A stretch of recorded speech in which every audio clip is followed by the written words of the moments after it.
pour chier dans quelqu'un, c'est toute une infrastructure pour moi. Où tu mets le corps, comment tu fais pour que... Oui, tu vois. puis c'est petit, un larynx et tout, tu vois. Ouais. Salut, je m'appelle Fanny Ruet et vous écoutez Les gens qui doutent. J'ai toujours peur de tester, moi, d'être jugé, de m'exposer. Mais si tu testes pas, tu construis pas. C'est une peur nécessaire, quoi. C'est obligatoire. Ça change pas. Après, t'arrives de plus en plus à mieux gérer cette peur. La peur, elle s'en va pas. Et tant mieux, d'ailleurs, parce que tu vis des sensations, quoi. Sinon, il n'y a pas de satisfaction. S'il n'y a pas d'obstacle, il n'y a pas de satisfaction, quoi. Yacine Bellous est mon invité dans ce nouvel épisode des gens qui doutent. Vous le savez peut-être, Yacine est une des personnes les plus drôles de France. Il fait de l'humour assez surréaliste avec des dragons qui parlent et des chevaux qui meurent dans les chattes de toutes vos mères. C'est complètement absurde mais c'est très très drôle. Pour le petit historique, il a fait partie de la première saison du Jamel Comedy Club. Il a participé à pas mal de galas Montreux. Il a joué dans Bref. Il a écrit plusieurs web-séries comme Le Trône des Frogs ou L'Histoire racontée par des chaussettes, qui sont des vidéos qu'il fait avec des dos où des marionnettes en chaussettes racontent des grands moments de l'histoire. C'est vraiment très marrant. Il a aussi écrit et réalisé un documentaire sur le stand-up qui s'appelle Voulez-vous rire avec moi ce soir, qui est dispo sur Netflix, où en fait il va parler à des humoristes du monde entier comme Bill Burr, Blanche Gardin, Eddie Izzard, Mike Ward et plein d'autres pour voir comment l'humour traverse les frontières. Et là il se trouve que depuis quelques mois, Yacine est en pleine écriture de son prochain spectacle, donc fin de l'été dernier.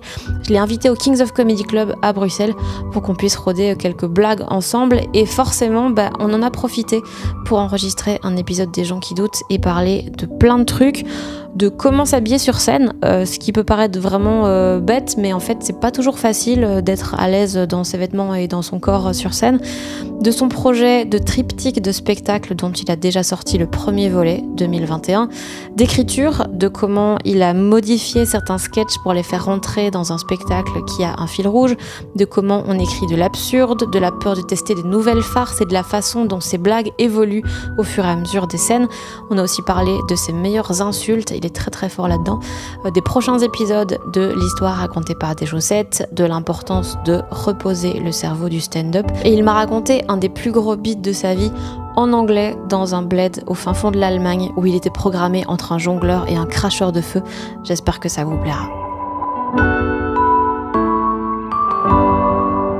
Du coup, je me rapproche un peu pour avoir un peu de mou de micro, ça t'embête pas parce que sinon ça tire. Sauf si vraiment, c'est pas possible. Vu que mon anxiété, c'est de sentir mauvais. En fait, cette veste sent vraiment mauvais. Hein. Ah ouais? Un peu, vite fait. Tu sais, quand la lessive, tu l'as pas sortie assez vite ouais. Et ça sent un peu l'humidité, un petit peu. Elle est pas au stade maximum de ça, mais elle est au stade du début prémisse. D'accord. Donc, faut être vraiment vigilant. Les 10 minutes de trop. Cette veste, voilà, faut être vigilant avec cette veste. Ouais. Faut pas la mettre partout. D'accord. Je jouerai quand même avec, parce que je me sens bien avec une veste sur scène. Mais Ah ouais? T'as pas chaud? j'ai chaud. J'ai chaud, mais je me sens mieux avec une veste. Je sais pas pourquoi. J'ai toujours eu des problèmes d'habillement, de stand-up. Ah ouais? Je te jure. J'ai toujours eu des questions sur les vêtements. Je sais pas, j'ai jamais su m'habiller correctement. Moi, au début le podcast a commencé là, d'accord. Ok. Non, mais là, je couperais. Non, tu fais ce que tu veux, mais on peut commencer comme ça. Hein. Ça fait très américain, ça fait très. Oh, it's on, alright. Ok. Vous étiez là. D'ailleurs, la première fois où j'ai acheté un vêtement spécial pour le stand-up, c'était en Belgique, et c'est Amel Chabi qui me l'a choisi. Parce que moi, je m'habillais. Il faut comprendre que moi, j'étais à l'université Paris 8. J'étais à l'université et donc en gros c'était un truc où si on faisait du théâtre c'était un peu babos quoi. Et donc moi j'ai jamais fait attention à ma manière de m'habiller vraiment. J'avais des t-shirts beaucoup trop grands pour moi, j'avais des pantalons Dockers beaucoup trop grands pour moi. Je portais des campers, tu vois, que je porte encore des campers, mais pour le stand-up j'étais pas fashion du tout. J'étais pas genre bien habillé. Et en fait on m'a dit mais gars t'es habillé comme un sac à patates quoi. C'est n'importe quoi. Et comme tu joues devant des gens, faut quand même qu'il y ait un peu d'élégance ou une sorte de respect du public. Ce qui est une idée fausse, hein, parce que voilà, tu t'habilles comme tu veux en vrai. Mais du coup, j'ai acheté un polo à rayures pour jouer en Belgique quand on avait fait la première tournée du Jamel Comedy Club. Ah, c'était même pas pour une capta, c'était vraiment juste pour jouer.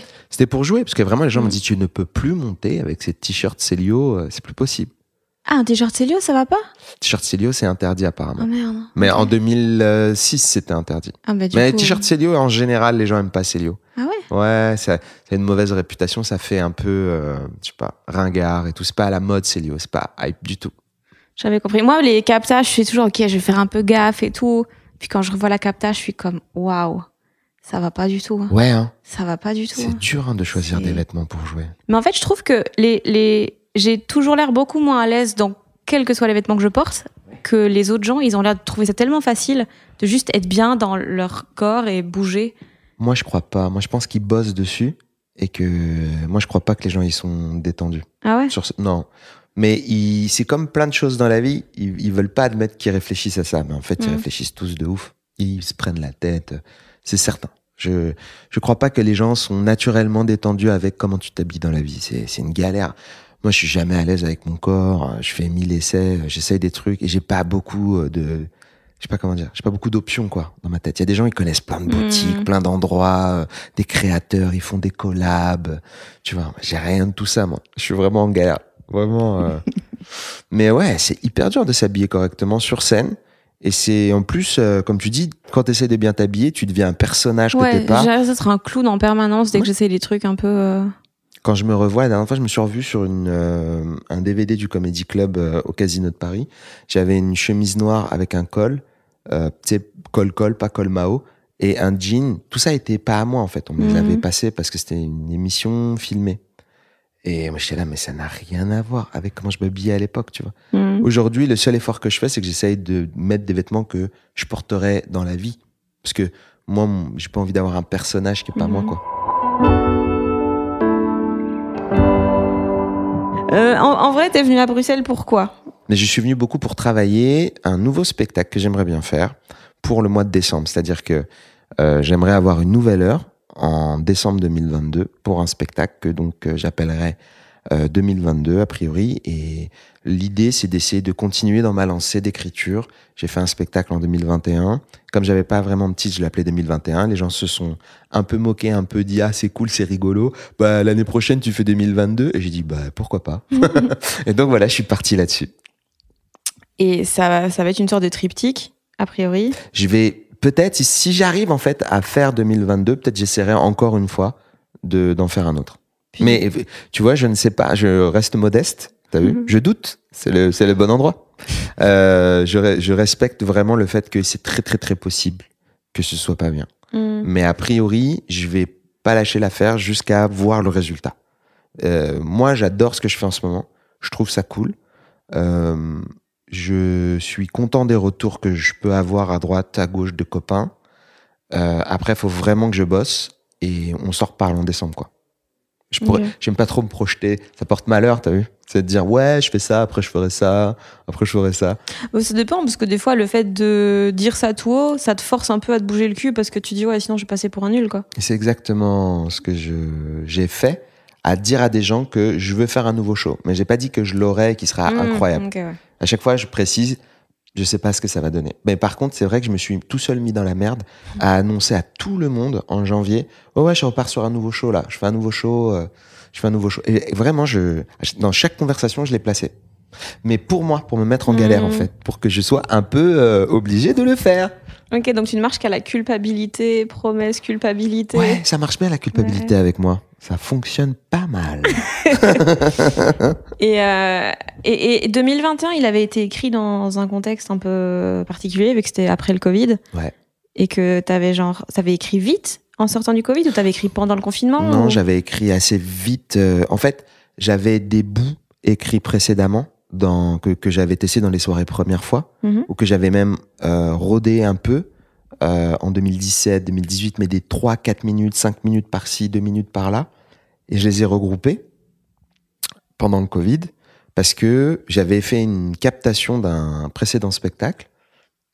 Cette captation étant terminée, j'étais content, mais j'étais pas satisfait à 100%. C'était laquelle? C'était un spectacle qui s'appelle Yacine joue son spectacle, où j'étais en peinture, tu sais, dans une affiche où j'étais en peinture. Ouais.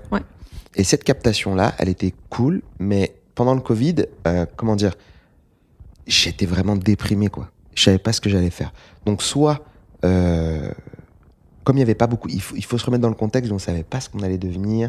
Il y a plein de gens même qui disaient, on sait pas si les salles vont réouvrir, on sait pas si ça va être banqueroute pour, tu vois, pour les clubs qui viennent d'ouvrir, etc. Alors que 2019, c'était l'Eldorado, tous les clubs ouvrent, enfin c'est super. Et là, je me suis dit vraiment, soit j'arrête, en mode dépression, hein, vraiment. Soit j'arrête, soit je trouve la force de repartir, mais avec une autre mentale, quoi. Une autre manière de réfléchir. Et c'est ça 2021. C'est-à-dire que je me suis dit, en fait, j'aime vraiment bien le stand-up. Là, je suis déprimé de ouf chez moi, mais j'aime vraiment bien le stand-up. J'ai vraiment hâte de pouvoir rejouer. Je crois que c'est un truc que j'aime réellement. Donc, c'est d'ailleurs ce que je dis dans 2021. J'ai de la chance de faire un travail que j'aime, etc. J'insiste beaucoup sur ça. Et l'intro du truc, c'est ça. Je suis trop content de rejouer. Mais j'avais pas de spectacle. Donc, j'ai été rechercher des bouts que j'avais rodés. J'ai cherché des bouts que j'aimais bien. Je devrais faire une dédicace à Freddy Gladieux, parce que dans une interview, il a dit j'ai vu un spectacle de Yacine il y a longtemps, en 2012, où il faisait un truc avec un dragon, c'était incroyable, c'était trop rigolo. Je comprends pas pourquoi il l'a pas capté, ce truc-là. Moi, j'étais dans ma cuisine quand j'ai écouté cette vidéo qu'on m'a envoyée, et moi, j'étais là, ouais, c'est vrai. Pourquoi je peux capter le truc avec le dragon, c'était rigolo. Et j'étais là, eh bien ouais, Freddy, merci, tu déchires. Mais il était pas dans la cuisine. Et donc, par cet encouragement indirect de vidéo, je me dis, putain, mais c'est vrai, mais j'ai du matos rigolo, j'ai des blagues qui sont fun, mais je les ai jamais filmées. Réfléchis à ce qui t'a fait kiffer ces derniers mois. Pourquoi pas agglomérer le tout et voir combien de temps t'as. Et après, en fonction de ça, combien de temps il te reste à faire. Et franchement, j'avais pas mal de temps, en fait. J'avais à peu près la moitié du show. Mais pas organisé, pas bien fait, pas bien rodé, en fait. Pas bien fluide. Il y avait pas des rires tout le temps, etc. Comme nous, on aime bien, tu sais. C'est dur de faire genre... besoin de se rassurer sur le fait que les gens nous aiment toutes les 10 secondes max. Non, mais ouais, tu vois, qu'il n'y ait pas trop genre 2 minutes où il n'y a pas un rire. Il y a toujours une petite blagounette en plus, tu vois. En général, les comiques aiment bien, en tout cas. En général. Donc, à partir de là, je dis, peut-être tu peux partir de ça comme base et let's go, on voit ce qui se passe, quoi. On tente. Et j'ai avancé bon an, mal an, en me disant, on va voir, petit bout par petit bout, sans mettre la pression. Ou en tout cas, la seule pression que j'avais, c'était l'ambition de le faire. C'est exactement ce que je dis là avec 2022, c'est j'aimerais vraiment bien le faire. Mais si ça n'arrive pas, j'accepterai. Mais je vais tout faire pour le faire. Et je vais tout faire pour que ce soit le mieux que je peux, avec toute l'énergie possible. Et ça a marché. Ça qui était cool, c'est que 2021, tout a été fait de manière extrêmement artisanale. Et j'en suis très heureux. C'est-à-dire que j'ai écrit des bouts dans première fois. J'ai pas d'auteur, j'ai pas de gens en plus. Tu vois, la première fois, c'est moi-même qui organise la soirée. Donc, si tu veux, c'est aussi une part de moi qui fait que je me suis donné l'outil pour créer le truc. Et ça m'a permis d'agglomérer des bouts que j'ai rajoutés à cette 20-30 minutes que j'avais déjà. Ensuite, je me suis organisé des dates à droite à gauche, mais en totale indépendance, parce que je suis en indépendant, moi. J'ai pas de prod. Ah, pour le spectacle complet aussi? Ah, mais ouais. C'est moi qui ai tout organisé tout seul. C'est moi qui ai pris rendez-vous avec la salle. C'est moi qui ai capté le spectacle, qui a été loué les caméras, qui ai placé des bouts de lumière avec l'ingé de l'européen, qui est booké l'européen. Et pourquoi? Parce que j'ai pas de prod, parce que je me suis jamais senti peut-être complètement dans le même état d'esprit que les prods avec qui j'ai discuté. Après, moi, je suis ouvert. S'il y a des prods qui écoutent ce podcast et que vous êtes très riches et que vous voulez investir sur Yacine Bellous, n'hésitez pas. Mais ouais, je suis en indé. Et pour l'instant, ça m'a permis en tout cas de faire 2021. J'aurais jamais pu faire ce show si j'avais été en prod, je pense. Parce que si j'avais été en prod, les gens m'auraient dit, mais c'est un peu con, tu vas pas faire un show, et puis après on le rentabilise pas. Et je les comprends, et ils ont raison. Et c'est sain de penser comme ça. En revanche, moi, c'est pas ce dont j'avais besoin. J'ai fait un truc dont j'avais réellement besoin. C'est-à-dire de me dire, vas-y, je suis épuisé, moralement ça va pas, essaye d'exorciser ce qui va pas, sur scène, fais-le le mieux que tu peux. C'est quand on se disait ne pas se sentir bien dans son corps. Moi, 2021, j'avais pris beaucoup de poids, et donc j'en parlais sur scène, quoi. Et j'étais pas à l'aise dans mon corps, j'étais pas à l'aise dans mes vêtements du tout, et j'étais là, vas-y, c'est moi, maintenant, donc je vais être au mieux de moi maintenant. Je vais pas faire semblant d'être un autre gars, je vais être moi, quoi, tu vois. Et j'ai eu beaucoup de chance parce que il y avait des rumeurs de reprise du Covid, il y avait plein de cas de Covid au mois de décembre. Je me disais, les gens peut-être ils vont pas venir, oh là là, les pauvres, ils vont avoir peur d'être dans une salle sans masque. Tu sais, c'était pas obligatoire d'avoir des masques. Et donc, oh là là, les pauvres et tout. Et finalement, on a été complet, mais genre le jour même. Tout a été fait le jour même. Ah ouais? Ouais, on a été complet, mais je sais pas, à 19h. À 19h, on m'a dit, c'est bon, on est sur complet, c'est super.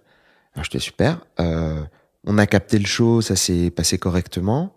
Après, c'est moi qui ai fait le montage du 2021. Donc, j'ai passé 3 semaines à monter. J'ai envoyé à la chaîne. La chaîne m'a dit super, on est très content. Et au fur et à mesure, les gens m'ont fait des bons retours. Moi, je savais même pas. Moi, j'étais vraiment en mode, moi, je veux juste faire un show. Après, on m'a fait des bons retours, on m'a dit c'est bien. Et après, j'ai eu une super critique dans Télérama quand c'est passé à la télévision. Parce que c'était Télérama TV. Et donc là, j'ai eu 4T. Et j'étais les premiers 4T de Télérama. Oui. Et donc après, j'ai eu encore des félicitations de copains. Ils me disaient, c'est cool quand même, si t'as eu 4T et tout. Bien, ouais, ça fait plaisir. Et j'ai eu beaucoup de trucs positifs qui se sont passés. Mais sur le coup, j'avais aucune ambition autre que mener à bien le projet jusqu'au bout, quoi. Ouais. Et quand t'hésitais au moment du confinement et tout, le switch entre soit juste j'arrête, soit je continue mais je le fais très bien, du mieux que je peux, le plus que je peux, qu'est-ce qui t'a fait switcher de ce côté-là ? Qu'est-ce qui t'a donné envie de t'accrocher quoi qu'il arrive ? En fait, c'est plus avoir... en fait, c'est d'abord t'as envie. Moi, ça a été d'abord avoir envie. Parce que je me dis, mais qu'est-ce que t'aimerais bien faire ? C'est parce que quand je suis, en tout cas perso, quand je suis dans une phase où je suis pas bien, j'essaye de me dire, le seul moteur qu'on a, c'est quand même nos envies, nos pulsions, nos besoins, tu vois. Et où est-ce que tu pourrais aller, quoi ? Parce que tu sais, c'est comme si tu avais des portes que tu avais envie de fermer ou des endroits où tu n'as plus envie d'aller. Quand je dis des endroits, c'est des espaces mentaux, comme diraient les jeunes. Quel espace mental ? Tu es dans un espace mental un peu étrange en ce moment. Moi, j'avais plus envie de fournir certains efforts pour me retrouver dans des situations où il n'y avait pas de sens. C'est-à-dire que des fois, je me suis retrouvé dans mon métier. Alors, je peux essayer de trouver un exemple maintenant, mais ça va être un peu compliqué. Mais il y a des moments dans mon métier où je me suis dit, là, ce que je fais, je ne sais pas pourquoi je le fais. Ça n'a pas vraiment de sens, tu vois. Okay. Même dans le stand-up, Absolument. Que ce soit dans le stand-up, dans les sketchs que j'ai pu faire. Tu vois, par exemple, quand je fais les chaussettes avec des dos, je sais que ça a un sens parce que j'ai des retours des gens qui regardent les chaussettes. Je sais pourquoi je le fais. Je sais que c'est original, ça m'amuse, c'est bizarre. Il y a plein d'éléments là-dedans qui me stimulent et qui donnent du sens au projet pour moi. Ça ne veut pas dire le sens en général, c'est chacun de ses affaires. Je parle que pour moi. Ouais. Juste pour moi. C'est que perso. Juste l'impression d'être à la bonne place, quoi. Oui, moi je me sens bien en tout cas là-dedans. Ça ne veut pas dire que le truc est super ou que le truc est nul. C'est juste moi personnellement, dans ma petite vie à moi. Et donc, pour le stand-up, je suis trop content quand les gens rigolent, moi. Ça, c'est pour eux. C'est eux qui définissent pourquoi ils aiment bien. Mais moi, fallait que je trouve un sens pour pourquoi le faire. Sinon, j'étais mal, en fait. Je n'avais plus envie de faire des trucs qui, pour moi, n'ont pas... en tout cas, à ce moment-là, j'étais tellement pas à l'aise avec le monde qui avait perdu beaucoup de sens. Parce que on a vécu des confinements, des enfermements, des règles, des dérèglements. On arrête maintenant cette règle. Ah, maintenant on a une nouvelle règle. Ok. Ah, au fait, tout le monde panique. Ah non, en fait, tout va bien. Ça va, l'économie va se cracher. Non, c'est bon. C'est ok. Tu vois ce que je veux dire ? C'était trop de phases stressantes les unes avec les autres. Moi, j'avais besoin de construire un petit chemin à moi qui me permettait de comprendre pourquoi je le faisais. Et le stand-up, moi, j'aime bien ça. Je dis, est-ce que t'aimes toujours bien ça ? Ouais. C'est juste des cas de figure dans lesquels je me sens pas à l'aise. Super, peut-être on peut éviter ces cas de figure, on n'est pas obligé de se les imposer, ouais. Est-ce que t'aimerais bien faire un show ? Ouais. Par contre, va falloir tester beaucoup, écrire beaucoup, se foutre la honte, parce que ça fait partie du processus de tester. Après, des fois, c'est pas bien, ou tu vois, hier, on a fait 2 shows, il y en a un qui était bien, l'autre qui était pas ouf, tu vois. Et c'est toujours un peu gênant, parce que quoi qu'il arrive, tu es en représentation de, mais faut accepter, faut dire ok, des fois c'est super, des fois c'est pas ouf. Et je me suis dit franchement, je veux bien tenter quoi, pour voir déjà si je peux réécrire. Et puis ça a du sens de construire quelque chose. C'est de se dire je mets des petites briques sur un truc, donc ça m'a fait kiffer. Et en plus j'ai eu des bons résultats. Donc du coup j'essaye de me dire attends, t'as bien aimé, reproduis l'aventure. Est-ce que t'as envie de reproduire l'aventure ? Ouais, c'est rigolo. Ça c'était fun de le faire. C'était dur de ouf. C'était casse-couille à des moments. L'organisation du show, savoir si ça va remplir, est-ce que je peux rôder mon show avant dans des endroits, essayer de respecter les gens quand tu rôdes aussi, parce que j'aime pas rôder, faire des trucs pétés devant les gens, tu vois. Je veux quand même qu'ils en aient pour leur déplacement, l'investissement que eux ils mettent dans la soirée, tu vois. C'est même pas qu'une question de sous, C'est une question de vas-y, t'as pris une soirée, quoi. Tu vois? Ouais. Donc c'est relou. Ouais, il y a des gens, ils prennent leur bagnole, ils ont une babysitter et tout. Ouais, tu vois le délire. Pour venir te voir essayer de faire Tu vois ton le métier. truc, voilà, exactement. C'est chelou de ouf. Tu vois, donc on se dit, voilà, pareil. Donc voilà. Une fois que t'as fait tout ça et que tu t'en sors, mais j'étais trop fier de moi, j'étais content. Mais c'était entre moi et moi, si tu veux. Et j'aime bien raconter l'histoire aux gens, mais c'est entre moi et moi, c'est-à-dire que j'ai pas à gagner $1 million. J'étais pas, je sais pas où, on m'a pas dit viens faire une tournée, je ne sais quoi. Mais j'étais juste, je suis parti de j'ai pas de spectacle à j'ai un spectacle, je le filme, je le capte, je fais tout seul en 1 an. Et le spectacle, il est super. Moi, je suis content. Enfin, je suis content du résultat que j'ai eu en peu de temps, quoi. Et tu l'as joué combien de fois, du coup? Je l'ai pas joué beaucoup de fois. Je crois que je l'ai joué moins de 20 fois. Ok. Peut-être une quinzaine de fois, en fait. Mais du coup, c'est quoi pour toi la... Mais c'est pas forcément une bonne idée, hein. Je tiens à préciser. Je suis pas fier de cette idée, hein. C'est pas très malin sur un plan financier. Oui. C'est pas malin pour plein de raisons, mais pour moi, ça avait du sens. Voilà. Mais ça dépend parce qu'en vrai, moi, j'ai l'impression que c'est vers des formes hybrides comme ça qu'on se dirige. Parce que ce truc de tu fais ton premier spectacle, tu le joues pendant 5 ans parce qu'il faut que tout le monde apprenne à te connaître, machin, puis t'en refais un deuxième. Enfin, ça va vite saouler les comédiens, j'ai l'impression. Je sais pas, c'est possible, mais je crois qu'il y a des gens qui se portent bien dans cette économie-là. Moi, j'ai pas l'impression d'être tout à fait pour le moment, en tout cas, prêt pour ce chemin-là. J'ai essayé de l'emprunter, hein. J'ai essayé d'avoir un show, j'ai essayé de jouer le jeu du truc, mais quand tu disais t'étais mal dans tes vêtements, bah j'avais l'impression. Là, je me suis jamais aussi senti moi que là, parce que surtout en fait là tu parles d'un truc où il y a toute une équipe autour de toi, et c'est vraiment tu décides si t'es artisan ou si tu travailles avec je sais pas, un staff, quoi. Ouais. Et moi j'ai plus l'impression d'être un cordonnier sympa mais qui fait de l'oseille. Les cordonniers ils gagnent bien leur vie, hein. Tu vois, je leur souhaite, franchement. Mais ouais, mais si t'es un bon cordonnier, c'est sûr que tu gagnes de l'argent. Si t'es un bon, si t'es un bon artisan, tu peux gagner de l'argent. Parce qu'après, il faut savoir où vendre ce que tu produis. Il faut savoir, tu vois, faire la démarche d'être en indé. C'est être indépendant, c'est compliqué, mais tu peux gagner de quoi vivre. Moi, je pense. Y a pas de raison. Donc, c'était peut-être pas un bon exemple les cordonniers, parce que c'est vrai que y a plus beaucoup de cordonniers, mais moi, j'aime bien ce délire de l'artisanat. C'est comme ça que je vois le truc pour le moment.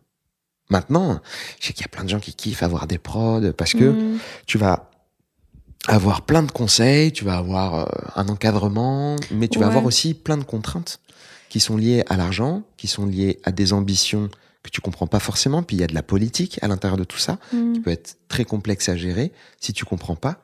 Moi, je comprends pas grand-chose. Je suis un peu teubé sur ça, mais maintenant, j'assume vraiment bien. Je dis, je capte pas toutes les relations. Moi, perso, j'aime bien la prod, déjà parce que je bosse avec des gens que j'aime vraiment en tant qu'humain. Et puis parce que c'est l'espace mental que ça dégage, de ne pas avoir à penser, genre concrètement, que ça remplisse pas. Oui, pour moi, évidemment, c'est beaucoup mieux s'il y a des gens, mais c'est plus mon problème à moi en termes de risque. Et c'est plutôt l'espace mental que ça dégage pour justement avoir plus de temps de cerveau pour faire d'autres choses et être moins stressé, quoi. Et je pense que c'est vraiment une question de comment on est bâti soi-même et qu'est-ce qu'on aime, où on aime avoir de la pression, où on aime avoir des ambitions, ou tu vois, c'est voilà. Et après il y a des choses que moi en indépendant pour le moment je sais pas encore faire, donc peut-être qu'un jour je demanderai de l'aide à une production pour m'aider. Pour le moment franchement si je peux continuer comme ça un peu, je me sens bien là où je suis, et puis tu vois, booker des dates en appelant des comédiens à droite à gauche comme on a fait là. C'est les copains, quoi. Donc, exactement. C'est cool. Et ce que je disais, on dirait que c'est une sorte de petite équipe, mais internationale. Tu vois, je peux demander à des gens en Suisse, est-ce que vous pourriez pas m'aider pour trouver des dates. Même, on m'a proposé il y a pas longtemps d'aller en Espagne, tu vois. C'est sympa, tu vois. Ça va pas être une grosse économie, mais en tout cas, ça va être un plaisir de se dire, écoute, tu peux le faire pour travailler, quoi. Et du coup, si tu ne joues pas énormément ton spectacle quand il est terminé, c'est quoi pour toi la fin en soi du spectacle? Est-ce que c'est trouver la blague la plus parfaite possible qu'elle puisse être? Est-ce que c'est juste savoir qu'à la fin, t'as un spectacle qui tient la route, dont t'es fier? Est-ce que, enfin, tu vois, vu qu'en général, le plaisir des gens, c'est de faire rire les gens et de faire ça plusieurs fois. Ouais, bien sûr. Le truc, c'est que j'ai pas la blague parfaite. Moi, j'ai jamais eu ça. J'ai jamais eu, tu sais, une forme de blague où je me dis, cette blague-là, elle est terminée. Parce que j'ai toujours improvisé sur des blagues et j'ai toujours, et ça a été un défaut à un moment, rajouté des trucs. Bah ouais. Franchement, j'allais trop loin. Je rajoutais des trucs, après je rajoutais encore des délires, après je rajoutais un perso dans le délire. Tu sais, c'était vraiment au bout d'un moment, et je me disais, quand t'aimes pas la forme d'absurde que je fais, tu me détestes. Tu me regardes en disant, la putain de ta grand-mère, elle s'arrête quand ta blague, en fait? Tu vois? Paix à mamie. Mamie, paix à ton âme, c'est pas toi. C'est une expression. En gros, moi je dirais que c'est la captation, parce que si j'aime la captation et que je me sens bien, je vais essayer de faire un format où je me dis le spectacle il tient debout parce qu'il aborde plein de petits thèmes, plein de couleurs en quelque sorte d'émotions. C'est pour ça qu'hier je te demandais quand t'as vu le set, t'as très gentiment un peu regardé ce que j'ai fait. Je t'ai dit ça va, c'est pas glauque, et tu me dis non ça va, c'est pas glauque, tu vois. Mais en gros, moi, c'est ça qui m'inquiète. Là où est mon inquiétude, c'est l'émotion et comment dire, l'atmosphère dont va se dégager le matériel que j'ai. Il va dégager quel type de vibes, quoi. À la fin, tu sors comment, quoi. Tu vois, et si tu sors et t'es dégoûté, bah ouais, là, j'ai envie de retravailler le truc. Tu dis, ouais, j'ai bien rigolé, mais par contre, j'ai vraiment envie de mourir. Je vais retravailler le truc. Alors que si tu dis, ouais, ça m'a désespéré, mais c'était positif en même temps, bah, ça me fait kiffer. Tu vois, là, c'est un peu l'idée que j'aimerais pour le spectacle, là. C'est un spectacle un peu désespéré, parce que tout le monde l'est, mais en même temps cool dans l'idée de se dire, c'est pas grave en vrai. C'est pas grave en vrai. Ouais. Je sais pas si ça a un sens ce que je dis. Oui, mais si, totalement. Le truc de, ok, il y a la guerre, moi, si je dois aller à la guerre, je pourrais être très bon pour insulter les gens de manière cocasse. Ouais. Ça, c'est typiquement pour moi, ça représente un peu tout ton set, ce côté. Il y a des trucs horribles. Voici des farces absurdes sur un truc autour de ce truc horrible. C'est ça. Et tu vois, par exemple, ces deux blagues-là, elles étaient pas liées avant. Et j'ai pu le lier grâce à l'ambition d'essayer de créer une heure. Mais avant, elles étaient pas liées. Avant, j'avais juste un set sur la guerre, des blagues sur la guerre, parce que quand il y a eu la guerre, tout le monde a été traumatisé, choqué. On avait des images, on a eu peur, on était...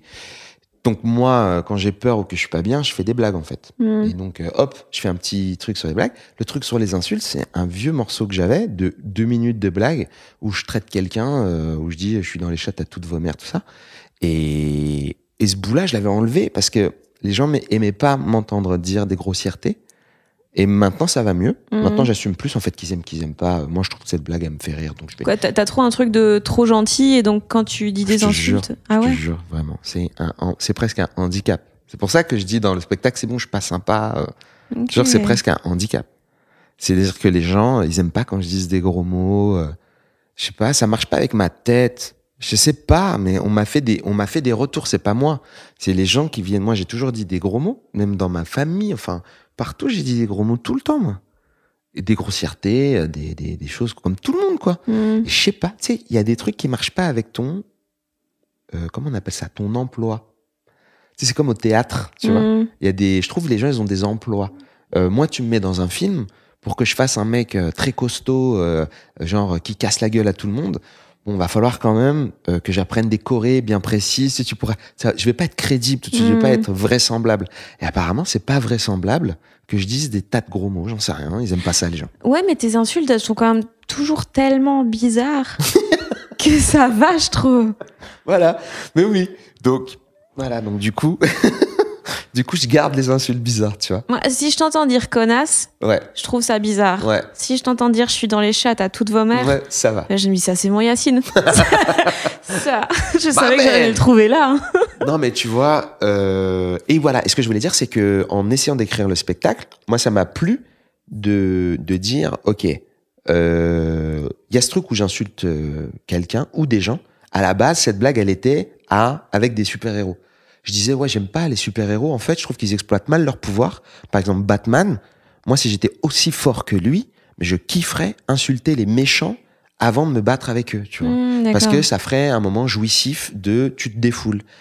je l'ai changé et je l'ai collé avec le truc de la guerre, avec moi dans un scaphandre, genre par balle.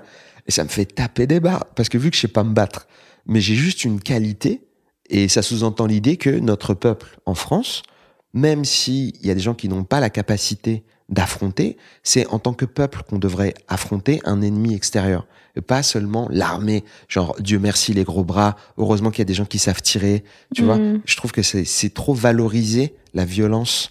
Et je pense qu'il faut aussi essayer de valoriser la culture. Mais ouais, mais les insultes, pour moi, j'essaie de dire que c'est une culture que j'ai appris en Seine-Saint-Denis. Et c'est une culture qui existe et qu'on n'aurait pas sans le foisonnement intellectuel des jeunes de Seine-Saint-Denis. Ils sont ultra chauds en insultes. C'est pas partout en France où il y a des bêtes d'insultes. Après, il y a peut-être des bêtes d'insultes dans le Vercors, tu vois, de vieux fermiers. J'ai hâte de les entendre, mais je ne les connais pas. Et je suis passionné par cette sous-culture-là. Est-ce qu'il pourrait y avoir un bonus à la fin de 2022 où c'est juste un concours d'insultes entre plusieurs personnes, s'il te plaît? Avec les scaphandres. Ah ouais, on va le faire, c'est d'accord. Je vais faire passer un micro en disant donnez-moi vos meilleures insultes et tout. Il y avait une insulte québécoise que j'adorais, c'est m'a t'arraché la tête et te chier dans le corps. Je vais t'arracher la tête et te chier dans le corps. Ou je vais t'arracher la tête et te chier dans le cou, selon, tu vois. Je trouve que cette insulte est incroyable.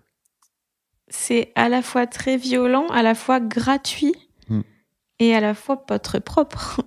Et surtout, ça doit demander un transit contrôlable, extrêmement... Tu vois ce que je veux dire?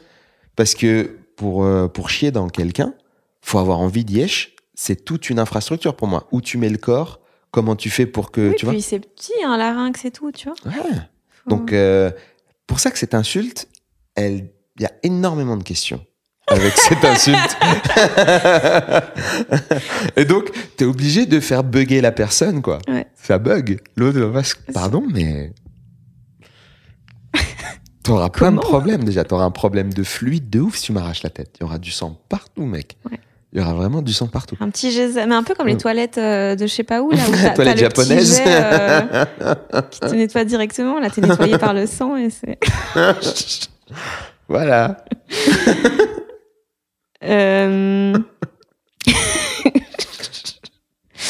T'as peur toujours quand tu testes des choses en fait, ça doit être, je pense que ça doit être affreux de quand tu fais du stand-up depuis plus de 10 ans de tester parce que les gens ils disent il fait ça depuis longtemps, si c'est nul, c'est vraiment que sa vie est nulle à chier. Ouais.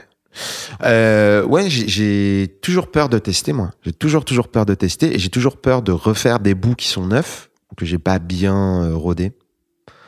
J'ai toujours peur, mais en même temps, en fait, effectivement, parce que tu peux avoir tout ce que tu veux comme répute, lui il est rigolo, lui il est pas rigolo, machin, j'essaye de pas trop penser à ça, mais si tu testes pas, tu construis pas ça, tu vois? Ce que je veux dire, c'est que c'est une peur nécessaire, quoi, c'est obligatoire.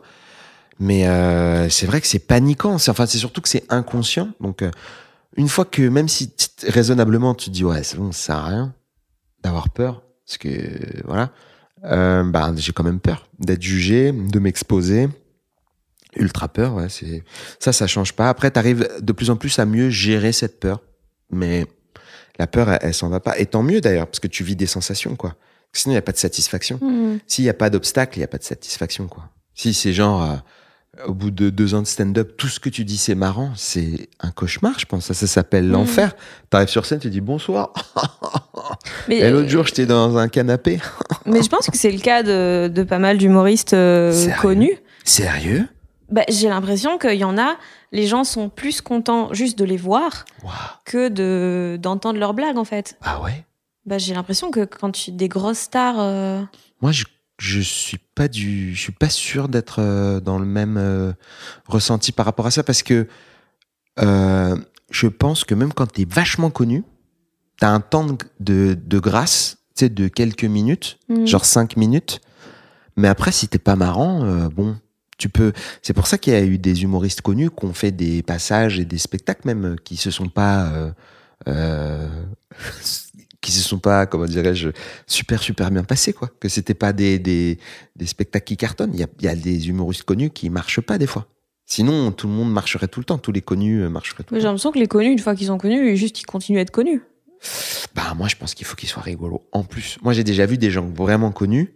Je parle de la génération d'avant. Hein, je parle pas même ma génération à moi. Hein, je parle des grosses restas des années 90. J'ai déjà vu des gens connus ne pas marcher. Et je trouve que c'est tout à fait normal et c'est OK. Voilà, je pense que c'est important. Par contre, je trouve que c'est à nous d'éduquer le public. Éduquer, c'est un grand mot, mais disons de faire passer le mot au public que le spectacle vivant, c'est beau aussi, parce que tu peux assister à des bides, que l'exigence que les gens ont d'avoir obligatoirement des rires et de passer une excellente soirée n'a aucun sens si eux ne font pas un effort aussi pour participer à la soirée. Parce qu'ils sont vraiment part de la soirée. Ils sont un gros morceau. Si t'as un public sympa, tu vois, première fois, les soirées première fois que je fais, souvent ça se passe trop bien, même des fois, on n'a pas des passages incroyables en vrai. Hein. Des fois, même les comiques, ils disent, bon, mon passage, il était pas dingo. Mais les gens, ils sont contents parce qu'il y a une atmosphère et ils sont d'accord pour être moteurs. Et dans les pays anglo-saxons, le public, il sait beaucoup ça. Il sait que s'il est pas moteur, ça marche pas. En tout cas, au début, quoi. Alors, donc, je trouve que avoir une grosse exigence et de se dire, bon, lui, c'est une rosta, j'espère qu'elle va me faire rire. Ben, c'est comme faire l'amour et dire, ben, la personne est jolie, j'espère que elle va me faire kiffer, quoi. Ben non, faut participer, faut être dans l'histoire. C'est 50-50. Donc, on peut pas juste attendre de la personne. Faut être un peu bienveillant, un peu petite ambiance. Tu sens que, je sais pas, vous allez bien? Oui, tu vois. Pas à faire, j'attends de savoir si tu es rigolo, je vais te dire si je vais bien plus tard, c'est pas tes affaires si je vais bien. Enfin, faut y mettre une petite part de soi, quoi. C'est mon opinion. Et j'ai maté il y a quelques jours le documentaire de Seinfeld, Comédienne. Ouais. Trop bien. Ben oui et non. Ah, pourquoi? Ben j'ai assez bien aimé la partie avec Seinfeld. Ah bah oui. Mais Orny Adams, j'avais envie de le jeter par une fenêtre et d'y mettre feu. Parce que donc c'est un comédien qu'on voit en parallèle à Seinfeld et qui, j'ai pas encore fini le documentaire, mais là où j'en suis, il perce jamais vraiment parce qu'il passe son temps à se branler sur ce qu'il a fait avant, sur les articles qu'il a eus, sur les critiques, machin, et il est insupportable en fait. Et je pense qu'il cristallise vraiment tout ce que je déteste et tout ce que j'essaye de pas devenir. Mais c'est très dur en vrai de pas passer son temps à se branler sur ce qui a bien marché avant. Ouais. Oui. Enfin, moi, en fait, et c'est pas de la modestie, je te jure, hein, mais j'ai un problème déjà d'avoir confiance en moi déjà de base. Donc là, je commence seulement à dire non, mais mon spectacle, il est bien, cette blague, elle est bien. C'est pour ça que je me suis permis de dire 2021, je trouve que c'est cool, tu vois. Mais avant, j'arrivais absolument pas. Ah ouais? Non, zéro. Mais c'est fou parce que t'es quand même le mec qui doit vendre ton spectacle.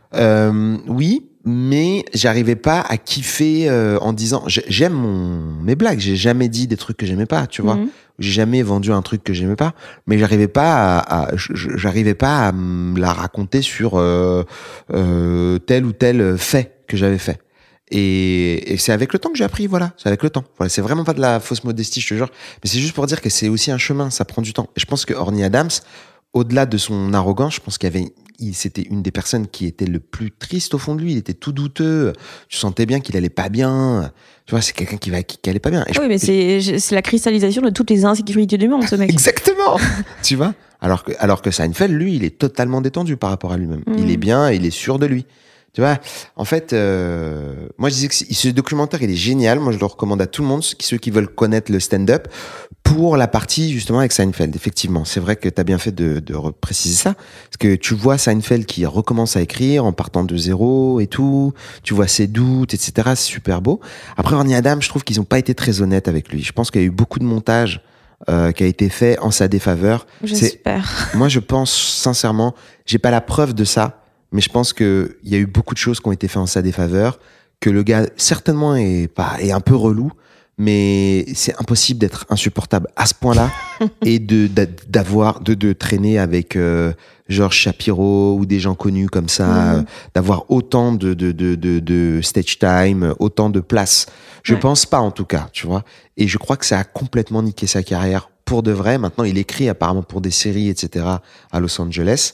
Mais en tant que stand-up, il semblerait qu'il revient un tout petit peu en ce moment, mais malheureusement, la sortie de ce documentaire lui a fait énormément de mal. Et je suis pas sûr que ce soit pour les bonnes raisons. Je pense qu'au niveau du montage, à regarder, c'est ultra divertissant, parce que il y a beaucoup de réactions, tu vois, ça te fait réagir, t'as la rage contre lui, tu dis, quel connard, mais il est insupportable, tu vois. Mais je sais pas, je pense qu'au montage, ils ont salé l'histoire, quoi. Ok. Je pense. Ok. Pourquoi tu as du mal à avoir confiance en toi? Oh ben j'en sais rien du tout. Honnêtement, j'en sais rien du tout. Mais je préfère ça à la limite, parce que du coup, bah j'essaye d'avancer le plus simplement possible. Je me mets pas trop de pression. Je me dis pas comme je suis génial, faut que je fasse ça. J'ai pas trop la rage, tu vois. J'ai pas trop de seum. Du coup, en me disant, pourquoi j'ai pas ça, moi, étant donné que je suis incroyable. J'ai eu des moments, tu vois, dans ma carrière où je pense que j'ai été plus semard que d'autres moments. Mais je sais pas d'où vient ce manque de confiance, mais c'est un truc qui a toujours été là. En fait, je dirais pas que c'est un manque de confiance. Enfin, j'arrive à jouer quand même, tu vois, j'ai pas peur d'aller jouer. Je manque pas de courage, mais j'ai pas beaucoup de confiance. Ok. Tu vois ce que je veux dire? Ouais, parce que j'y vais quand même, tu vois. Ouais, je le fais quand même, le truc. Genre, tu passes au-dessus, mais c'est un combat, quoi. Ben ouais, c'est flippant. C'est flippant, mais c'est kiffant. Là, justement, je fais pas de trucs qui me font peur et qui me font pas kiffer. Là, j'ai décidé de maintenant, quand je prends des décisions, faut que ça me fasse kiffer. Il y a toujours un win dans le truc, quoi. Okay. Faut qu'il y ait du plaisir et du sens. Et pourquoi t'as accepté, du coup, avant parce que je savais pas... Je me consultais moins, en fait. Et je pensais qu'il y avait peut-être qu'il y avait des chemins à faire. Tu sais, on vit dans un truc où tout le monde pense qu'il y a, comment dirais-je... C'est un peu bizarre ce que je dis, mais... Je dirais que les comiques, on leur dit, voilà, pour que ton spectacle... pour que tout le monde veut jouer. Donc moi, je voulais jouer beaucoup. Pour que tu joues, faut que tu sois un peu connu. Pour que les gens viennent. Sinon, on dirait... Je vais voir quelqu'un que je ne connais absolument pas, même moi, j'y vais pas. Donc, pour être un peu connu, il faut que tu aies un peu de notoriété. Pour avoir un peu de notoriété, il faut que tu passes par des canaux. Alors maintenant, ça va être Instagram. Maintenant, c'est la course aux impros. Maintenant, c'est festival d'improvisation. Tout le monde fait des improvisations, filme les improvisations, parce que pour quelques comédiens, ça a vraiment très très bien marché. Tant mieux pour eux. Et maintenant, tout le monde essaye de reproduire ce schéma. Ben moi, je n'ai aucune idée de comment augmenter ma notoriété. C'est pas un skill que j'ai. Je sais pas le faire.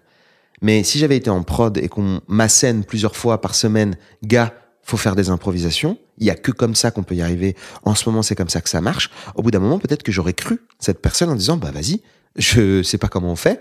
Je vais essayer d'aller dans ce sens-là. C'est pas un truc qui me passionne, mais je sais le faire. Donc, allons-y, let's go. Tu vois, faisons ça.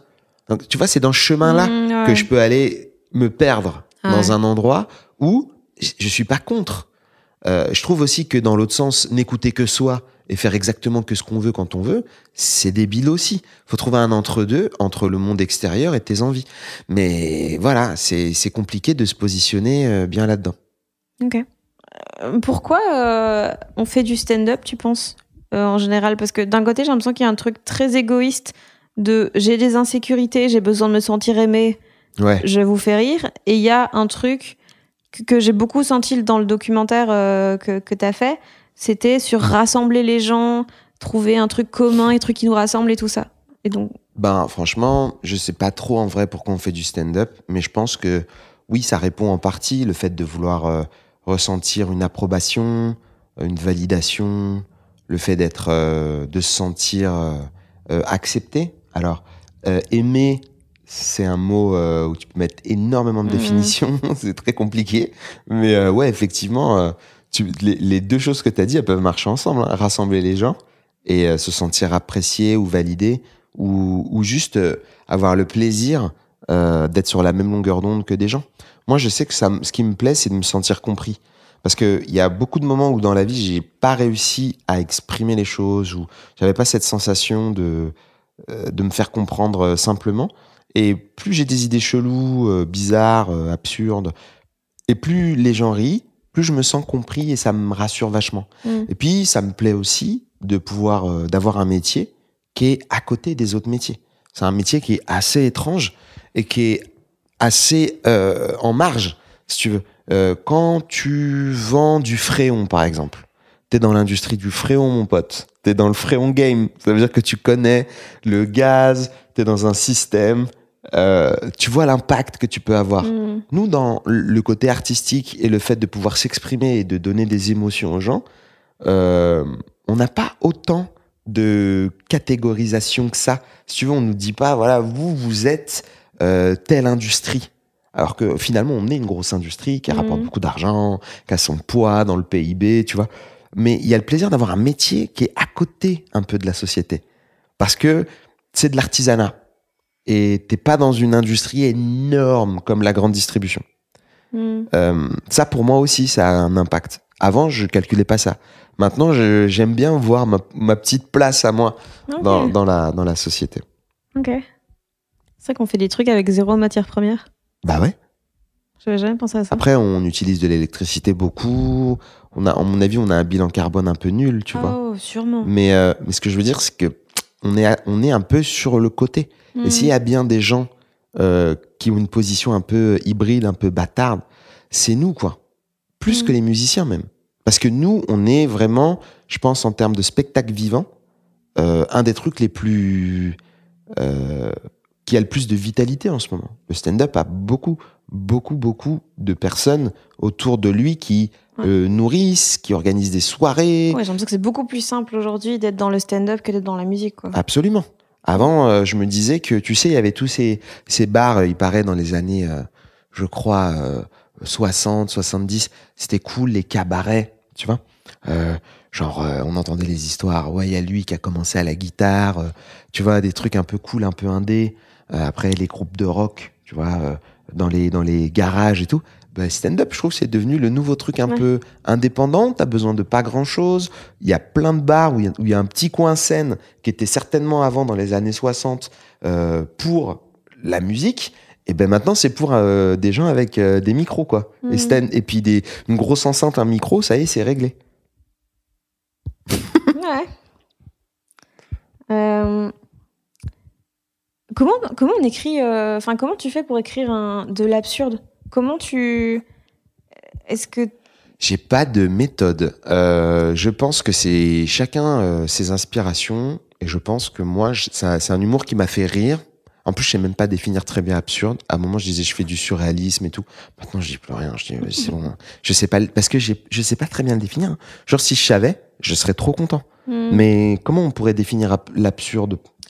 Bah, je sais pas, mais moi, la question derrière, c'était comment tu fais pour n'avoir aucune limite mentale dans ce que tu imagines quand tu écris une histoire, tu vois. Moi, j'ai l'impression d'avoir des limites mentales. Hein. En fait, moi, je me dis, tiens, cette situation-là me fait rire. Cool. J'aime bien quand il y a des personnages. J'aime bien quand il y a des dialogues. Donc, j'essaye de mettre... des nazis. Et quoi ? Et des nazis. Les nazis, c'est les meilleurs méchants. Ouais, alors là, moi, j'ai dit oui. Indiana Jones et l'Arche perdue. Magnifique méchant. Les meilleurs méchants, c'est les nazis.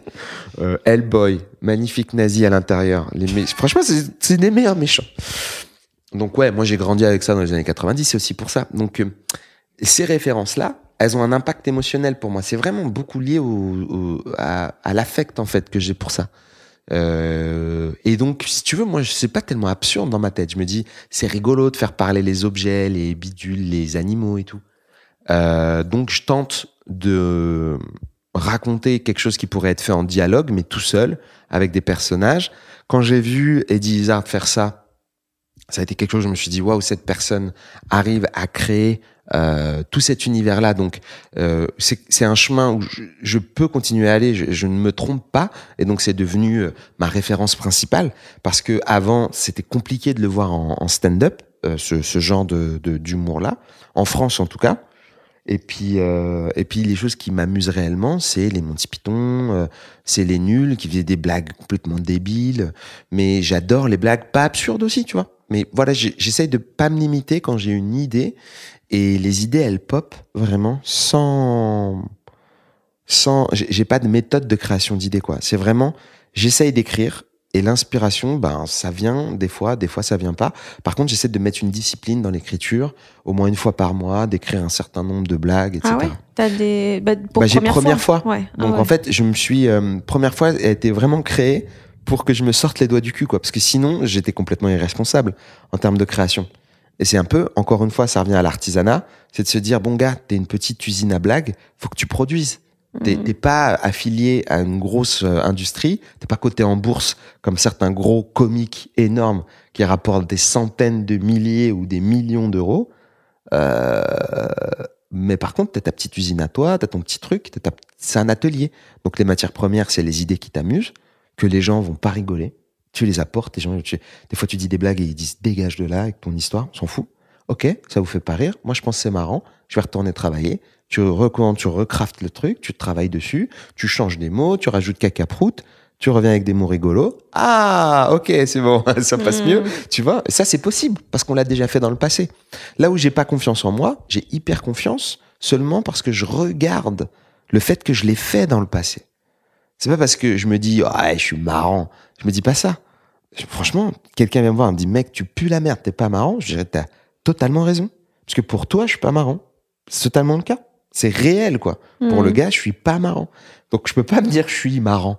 Je suis marrant pour les gens qui me trouvent marrant. Mais moi, tout seul, dans mon petit univers où je me dis, ce soir, je prends un micro, je suis obligé de regarder le passé pour me dire, pas, je kiffe, mais je l'ai fait déjà. Je l'ai fait quelques fois, je peux le refaire.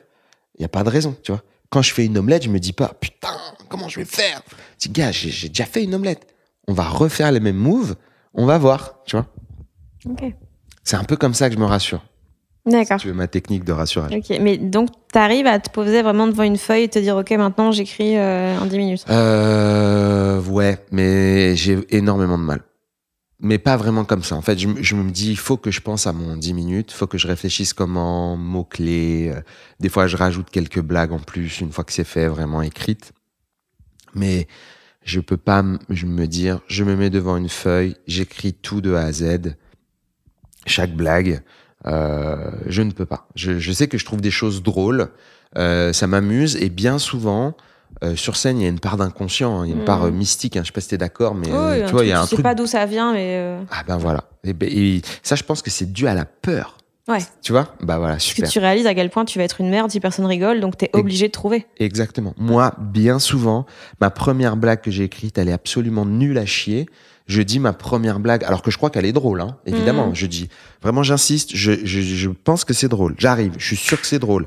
Bonjour, blague que je crois qu'est marrante. Les gens, zéro, rien, aucune réaction. Et là, mon cerveau, en PLS, panique totale, me dit, essaye ça. Et je réessaye un truc en fonction de la vibe que j'ai reçue. Et ça fait plus rire derrière parce que mon cerveau m'a envoyé un truc de panique. Je pense que mon talent, c'est d'avoir une très faible capacité à supporter la tension. La tension, tu vois, ou c'est les gens drôles, ils aiment pas quand les gens se disputent, par exemple. Et ça s'embrouille et tout. Ah, moi, je vais faire une blague pour détendre l'atmosphère. Moi, je suis très bon là-dedans. C'est ça mon talent. Plus que d'être marrant. C'est la tension. C'est casseur de tension, quoi.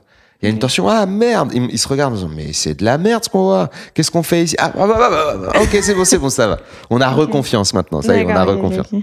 Toi, t'écris devant une page blanche? Moi, j'ai pas le choix pour les chroniques inter. Je suis obligée de... Comment j'admire les gens qui font des chroniques. Je trouve ça incroyable. C'est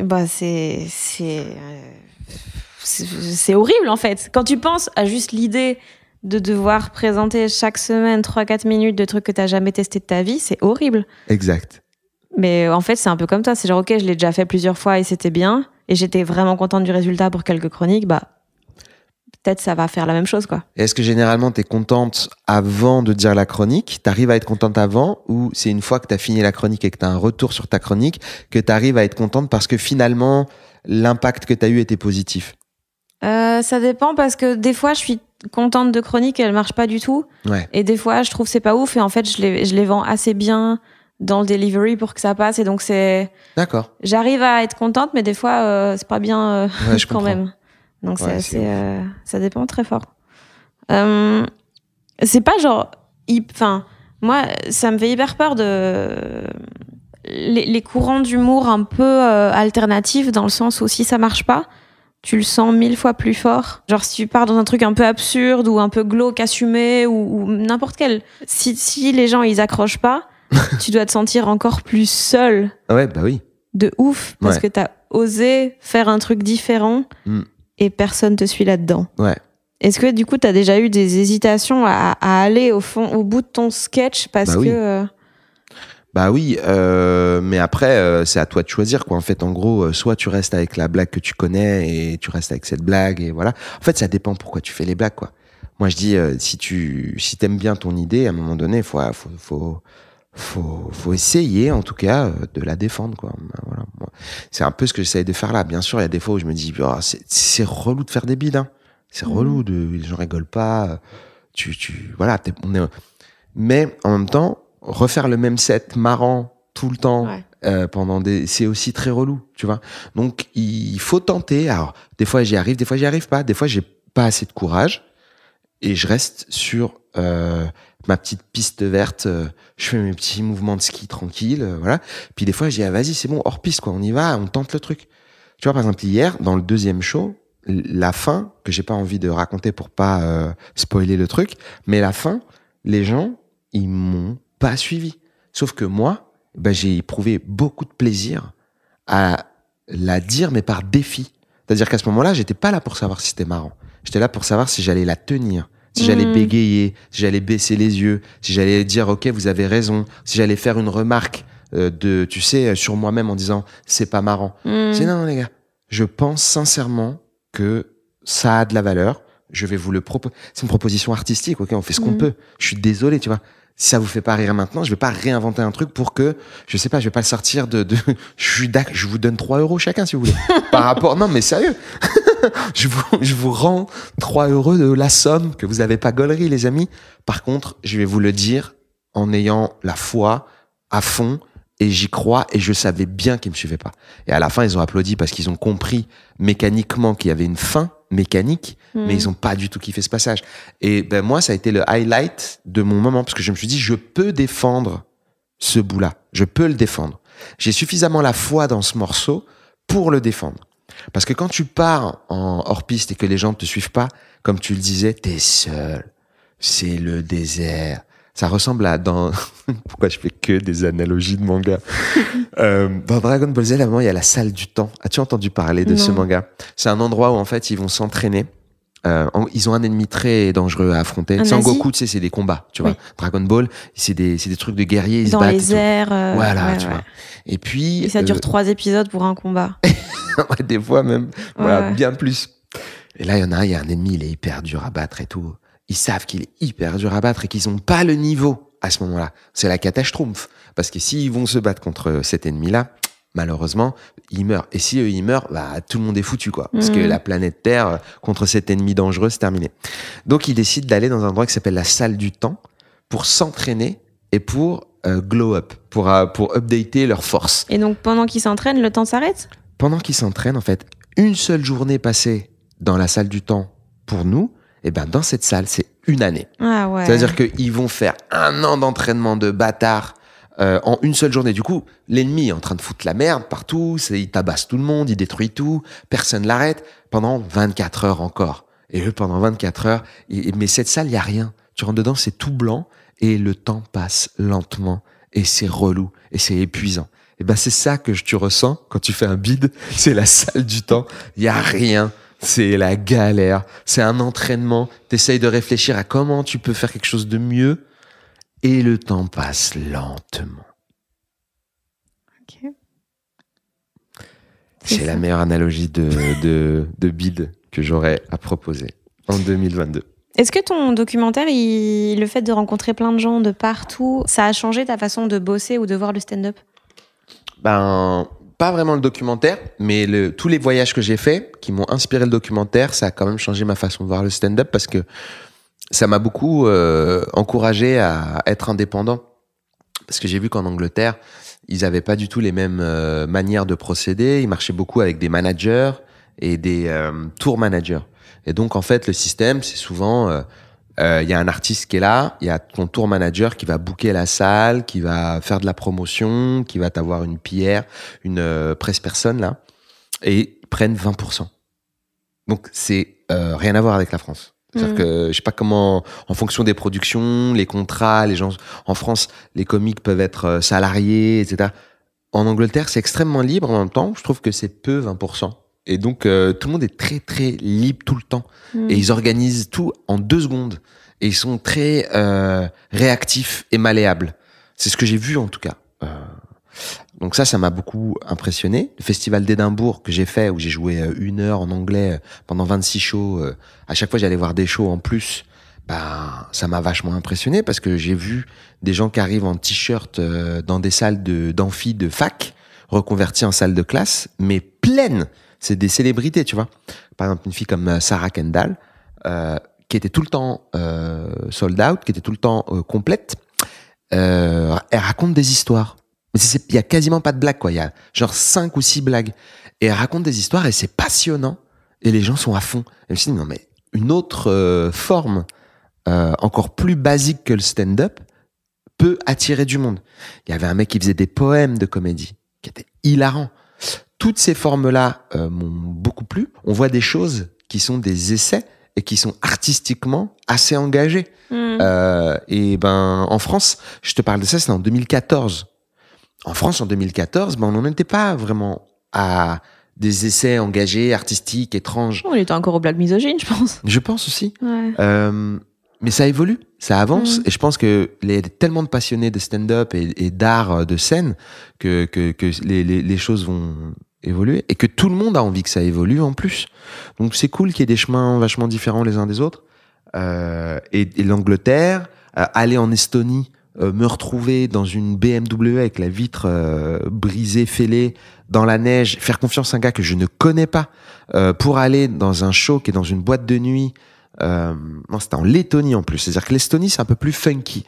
La Lettonie, il y a vraiment un côté, on sort encore de la pression de l'ancienne URSS, tu vois.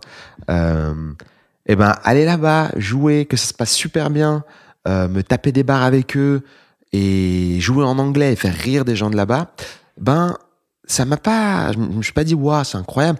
Je me suis juste dit, putain, c'est fou, en fait, le monde est grand, le monde est vaste, la France, c'est petit, et en même temps, tout est proche, mais on peut penser différemment, et il faut croire en l'existence d'autres manières de penser, quoi.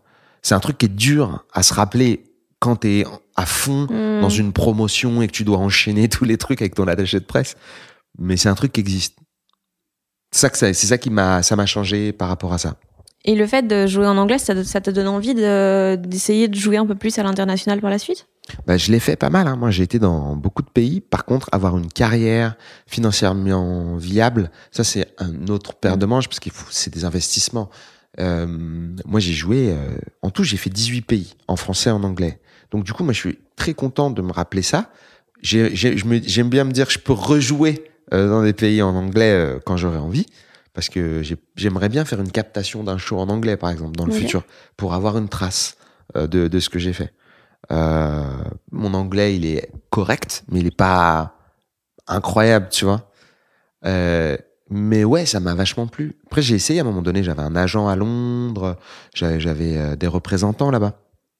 Représentants. Mais c'est vrai, c'est des gens qui en quelque sorte te représentent. Et tu dis, voilà, est-ce que c'est possible de me trouver des dates ? Et eux vont dire, ok, on parlera en ton nom, mais on va chercher où on peut, quoi. Les gens qu'on connaît. Tu sais, les gens venaient pas me voir pour me dire, Yacine, est-ce que tu veux jouer en Russie ? C'est eux qui m'ont dit, voilà, nous, on a des possibilités. Voilà le panel des gens qu'on connaît. Et est-ce que ça te dirait de faire tel ou tel show ? C'est grâce à eux que je me suis retrouvé dans une petite ville en Allemagne, à Rendsburg, où j'ai fait un des plus beaux beats de ma vie. Ah ouais. En anglais. Ouais, c'était magnifique. Mais c'était magnifique aussi. Franchement, c'était incroyable. J'ai joué dans un show de village, en fait. En fait, c'est pas un show de village, je le dis mal. C'est un show ambiance province, dans le sens, c'est plusieurs villes qui viennent se réunir pour voir un show dans cette ville-là. Ah ouais. Tu vois ce que je veux dire? Province allemande en plus. Allemande. Voilà, donc on est en région, on est avec des gens très locaux. Et ce gars-là fait des shows à la Patrick Sébastien. C'est vraiment le Patrick Sébastien allemand, pour moi. Adorable. J'étais bien payé, j'ai été super bien reçu. Sauf que le panel des artistes, c'est casse-gueule même si tu parles allemand. Ah ouais. Et moi, j'étais le seul qui parlait anglais et j'étais français.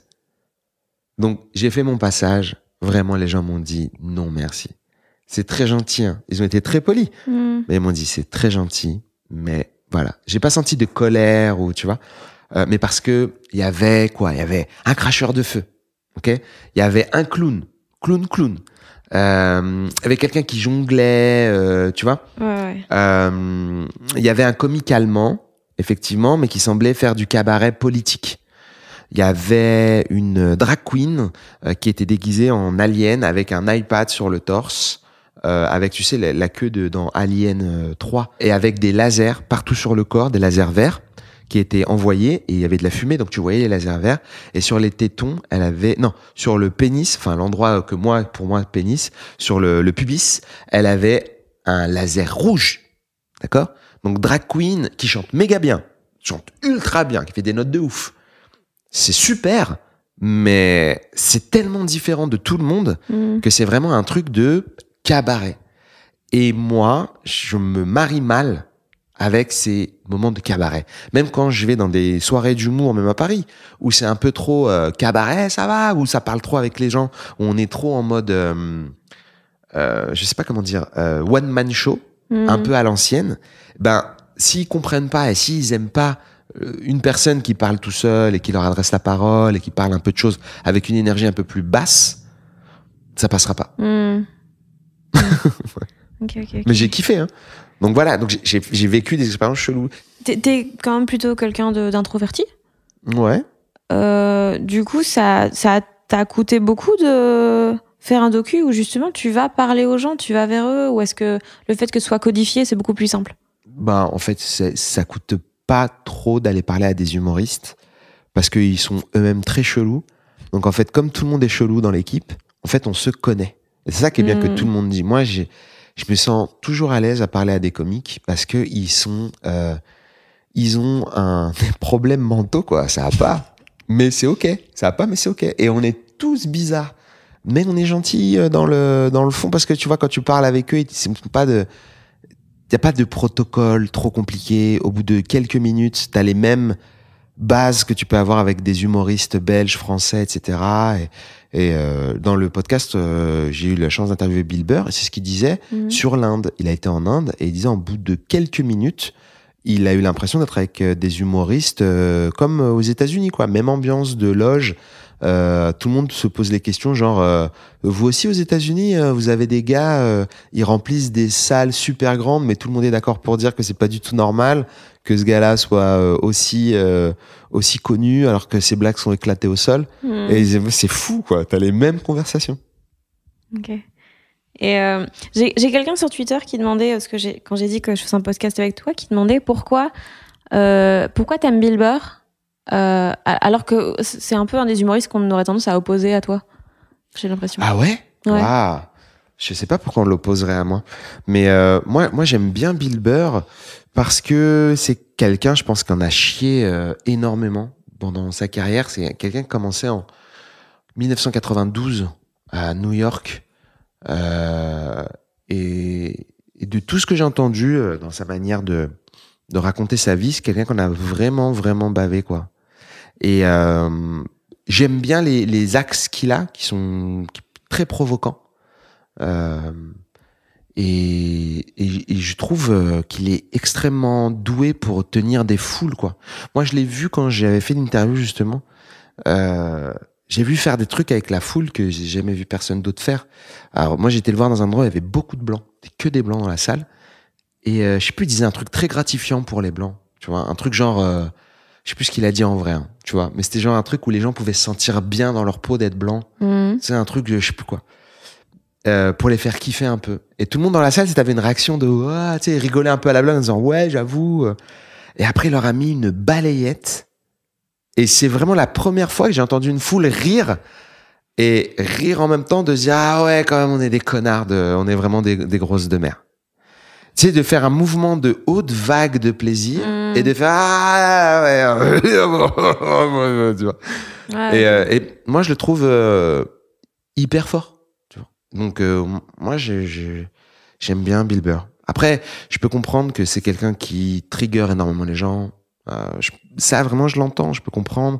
Que ce soit violent pour des gens de ce qu'il peut dire, mais techniquement à plein d'égards et aussi pour la position qu'il a en général dans la vie, quelqu'un qui a essayé de suivre son chemin, qui est pondéré. Quand tu le vois dans les podcasts avec Joe Rogan des fois essaye de l'emmener quelque part et dit j'irai pas là-bas mec. Tu vois. Et pour moi c'est une preuve de courage de faire ça, parce qu'il pourrait très facilement suivre Joe Rogan en disant mais oui je te suis mon pote, t'as raison, le vaccin on sait pas, et il dit juste j'irai pas là où tu veux m'emmener parce qu'en fait j'essaye de suivre l'opinion que j'ai moi de la situation qui est très très compliquée et voilà j'essaie de m'améliorer vis-à-vis de ça. Je l'ai vu en spectacle, donc ça va peut-être pas plaire à personne qui a tweeté. Je l'ai vu en spectacle, moi, j'ai été le voir à Montréal, et encore une fois, j'ai été très impressionné. Ah, mais la personne disait pas ça en mode il est nul, hein. C'est juste, quelles sont les choses qui te plaisent dans ce qu'il fait? Bah là, je l'ai vu en spectacle au Centre Bell. Ouais. Je m'attendais, c'est un des plus gros trucs de. Ouais, je crois que c'est 21 000 personnes. Putain, c'est ridicule. C'était complet. Et donc, je l'ai vu au Centre Bell, je m'attendais vraiment à pas passer un bon moment. Mais comme Bill Burr, il vient pas en France, ben, j'étais là, moi, j'aimerais bien le voir en vrai. Enfin, c'est con, mais le stand-up, moi, j'aime bien le voir en vrai, quoi. Après, je me dis, ça va être nul dans un stade et tout. Et je déteste, j'ai peur des gens. Enfin, tu sais, la foule. En plus, moi, j'étais tout en haut, parce que c'était méga cher. Donc, j'ai pris une place à ma portée. Et j'étais méga haut, sa grand-mère, haut de ouf. Ça fait peur, et tu sais, j'étais terrifié. Enfin, est-ce que tu peux tomber? Tu sais, même là, je me dis, quelqu'un qui veut arrêter tout, il peut le faire. Genre, enfin, je sais pas comment dire, que quand tu vois si t'as le vertige là-bas, t'es en PLS, quoi. Pas de protection, pas de rambarde, enfin, voilà, quoi. Faut voir la scène. Je te promets, Bill Burr, il est arrivé et il a provoqué la foule. Il s'est moqué d'eux. Il les a tenus en haleine. Il n'est pas allé dans leur sens du tout. Il a fait une très bonne blague sur le Canada. Comme quoi, oui, ok, vous êtes les meilleurs blancs. On a compris. Vous êtes les meilleurs blancs du monde. Et oui, parce qu'ici, c'est super. Voilà. Il dit, mais je veux juste vous dire un truc. Vous êtes les meilleurs blancs du monde juste parce que vous êtes les blancs les plus proches de nous et que c'est par comparaison avec les États-Unis. Donc, vous êtes les meilleurs blancs parce que vous êtes collés à nous, les gars. Et la même sensation d'outrage et d'énervement de la part parce que les Canadiens sont très chauvins, sont très représentants de leur bled et tout, le Canada. Tout le monde dit que le Canada, c'est génial. Et c'est vrai, c'est génial. Donc oui, aux États-Unis, ils disent tous, faudra qu'on aille au Canada pour se faire soigner, tout ça. Eh ben, ça les a énervés et ils ont quand même rigolé. Et la sensation était folle et la sensation en général était électrique. Et je suis pas resté jusqu'à la fin parce que j'avais peur de la foule. Je suis parti, j'ai dû rater 15 minutes. J'avais pas envie de me retrouver dans le stade avec 21 000 personnes qui sortent en même temps. C'était pas OK pour moi. Mais jusqu'au moment où je suis resté, je pensais que j'allais partir avant. Hein. Et ben, c'était électrique. Ça faisait des réactions de comedy club. C'est-à-dire que les réactions étaient dingues. Il y avait des rires, il y avait des hurlements, il y avait des gros mots, il y avait tous les gens, ils étaient énervés, après ils étaient contents. Il y avait des gens qui se levaient, qui allaient chercher des bières et tout. C'était ultra électrique. Et je m'attendais à me faire chier vraiment. Et il a réussi à le faire, alors que je le voyais, tu sais, en tête d'épingle, quoi. Ouais. Donc ouais, franchement, m'a pas déçu. Et pour les gens qui aiment pas Bill Burr, essayez de regarder le truc à Philadelphie. Ce qu'il a fait à Philadelphie, là où il s'embrouille avec toute une foule qu'il a eue pendant 12 minutes, parce qu'en fait, la foule a hué une meuf juste avant, et que c'était une meuf qui avait pas beaucoup d'expérience de stand-up, et donc lui, en fait, ça l'a réellement, sincèrement énervé. Et il savait qu'il allait la tuer, tu vois. Donc il est monté après cette meuf-là, et il les a, mais dégommés. Il a passé 12 minutes à insulter Philadelphie, Pourquoi ? Parce que toute la foule de Philadelphie huait et disait vraiment, vous avez pas de race, quoi. Vous êtes horrible de faire ça. Et il disait, vous avez rien chez vous. Vous avez une statue de quelqu'un célèbre. C'est Rocky Balboa. C'est même pas quelqu'un qui existe pour de vrai. La personne que vous vénérez, c'est un personnage de fiction. Si vous êtes vraiment des débiles. Et en fait, il a cette capacité à être en colère très rapidement parce qu'il a eu des problèmes enfant. Tu vois, il sait pas gérer sa colère. Et donc, il la met dans le stand-up, cette colère-là, et il en fait quelque chose de flamboyant, quoi. Je vais checker l'heure Ok, on va pas tarder. Faut qu'on aille raconter des blagues, là. Oui. Hier, tu as dit un truc, 40 ans, c'est la meilleure période de la vie. En tout cas, là, pour l'instant, moi, je suis content de mes 40 ans, tu vois. En fait, je sais qu'à 31 ans, j'étais triste parce que je vieillissais.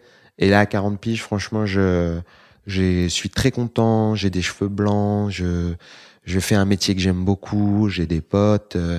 Tu vois, je sais pas comment dire. Mais il y a un truc qui se passe en ce moment que je rejette pas, quoi. Que j'embrasse pas mal parce que, en fait, j'accepte, quoi. Tu vois. Et franchement, je suis bien, je suis content avec tout ça, quoi. Je pensais pas, parce que j'entendais les gens dire, la crise de la quarantaine, tu vas voir et tout. Ça se trouve, je l'ai pas encore faite, tu vois. C'est à 42 ou 41. Mais pour le moment, moi, j'ai beaucoup de gratitude pour l'univers, quoi. Pour le temps qui passe et tout. Les cheveux blancs, c'est OK. Dernière question. Les chaussettes, quid? Les chaussettes, on va en refaire quelques épisodes sur YouTube avec Dedo très prochainement et on espère une super bonne nouvelle pour 2023, encore plus haut, toujours plus loin, toujours plus haut. C'est la loi du, je sais plus quoi, c'est une vieille chanson, la loi du mélo. Je suis plus sûr que ce soit ça, toujours plus loin, toujours plus haut. Mais ouais, les chaussettes, nous on est trop contents. Merci à tous les gens qui ont soutenu Forever. Vous êtes des petits choux d'amour parce qu'avec Dedo c'est notre bébé et on va faire 5 nouveaux épisodes pour YouTube et peut-être des super bonnes nouvelles. Allez. C'est important pour toi de faire plein de choses en dehors du stand-up, parce que tu fais de la mise en scène, tu écris des séries, tu écris plein d'autres formats. Est-ce que t'as besoin de ça pour te nourrir ou est-ce que c'est juste les opportunités qui se présentent Comme je suis en Indé, c'est un peu les deux. Les opportunités qui sont aussi des opportunités pour me permettre de vivre, tu vois. Et aussi, le fait de faire d'autres choses me permet d'apprendre d'autres choses et de reposer le cerveau du stand-up. Parce que on peut commencer à trouver ça ça prend trop de place. Et comme pour tout, quand on a trop le nez dedans, on n'est pas forcément le meilleur juge pour prendre des décisions, changer des choses. Alors quand on prend un peu de recul, on voit les choses avec un peu plus de clarté. Et ça aide bien souvent à faire des bons choix. Donc ou à faire des choix déjà de base. Parce que des fois, putain, je sais même plus si c'est drôle, pas drôle, qu'est-ce que je fais, au secours. Après, tu demandes l'avis aux gens et bien que les gens soient hyper sympas, tout le monde a des avis méga différents. Donc, ouais, faire des autres activités, ça repose l'esprit et puis en plus, on rencontre plein de gens.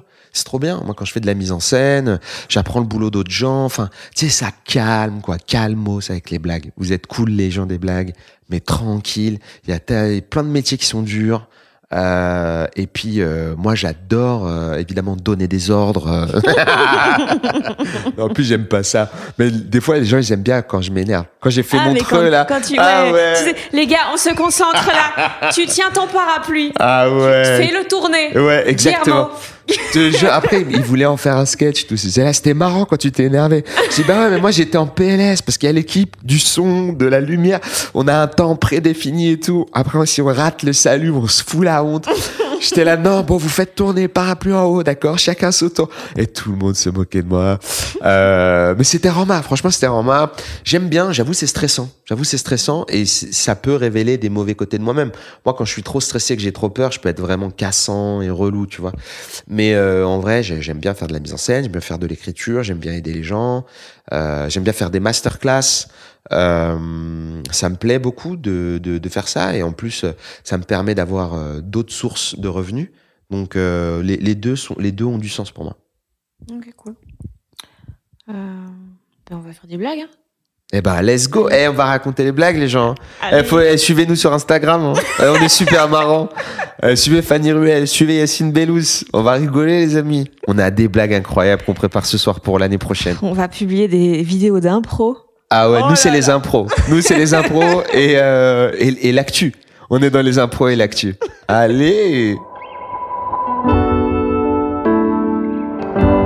Merci. d'avoir écouté cet épisode, j'espère que ça vous a plu.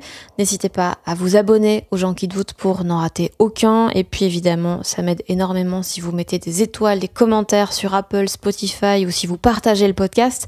Dans la description, vous trouverez des liens pour suivre Yacine Bellous, aller le voir en spectacle et regarder ses vidéos ou son documentaire sur le stand-up. Je glisse également de quoi me suivre moi sur les réseaux, @FannyRuet si vous voulez. Il y a des chroniques, il y a des podcasts, il y a des vidéos qui sortent assez régulièrement. Et puis évidemment, il y a la tournée qui a repris. Toutes mes dates sont sur fannyruet.com. Et puis je précise, comme d'hab, que cet épisode a été mixé par le fabuleux Maxime Moitieu, à qui l'on doit également ce nouveau générique. Des bisous!